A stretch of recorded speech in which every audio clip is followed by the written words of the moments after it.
here tonight, and I'm not surprised that many of you are at breaking point.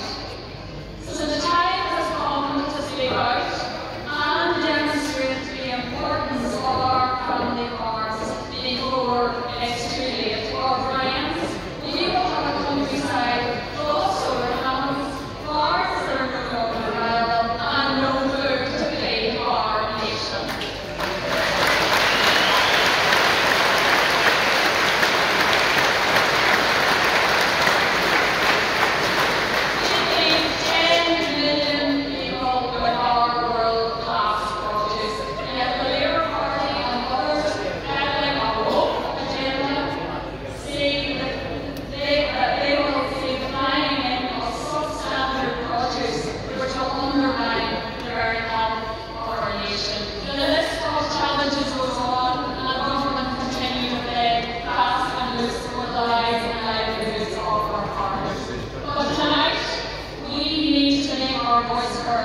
On the latest assault on farmers, the family farm tax regime, which threatens to break apart legacies that have been built with blood, sweat and sacrifice. The sin and the blame of figures by labour doesn't cut. The rate is set at 1 million, and who in this room, when you talk up your land, your stock, your equipment, won't have 100, 200, 300,000 pounds bills to pass to your sons, your daughters, your nephews, your nieces or other family members? Who could withstand it when the average family farm income is £37,000 a year and many making much less? Families will likely face a heartbreak of selling land just to pay the government for the privilege of keeping some of what is already theirs.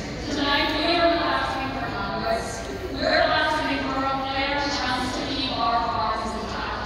We need policies that support, not hinder, the people who feed this nation. Friends, you have a friend in me and in our party. We have been to the floor in Westminster. We have voted against it. We have spoken against it. We are seeking to amend forthcoming legislation. We have coordinated a joint cross-party effort for all sitting MPs and peers, which is allowing the Chancellor to in-trade for action. Take our farmers. You have united politicians in Northern Ireland, something that rarely happens.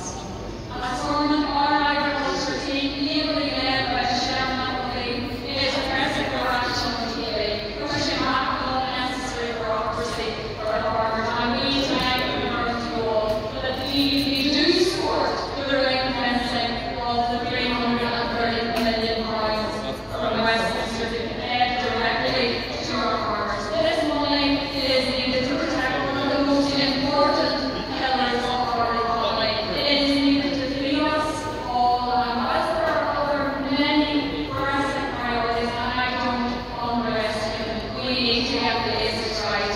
No farmers, no food. Farmers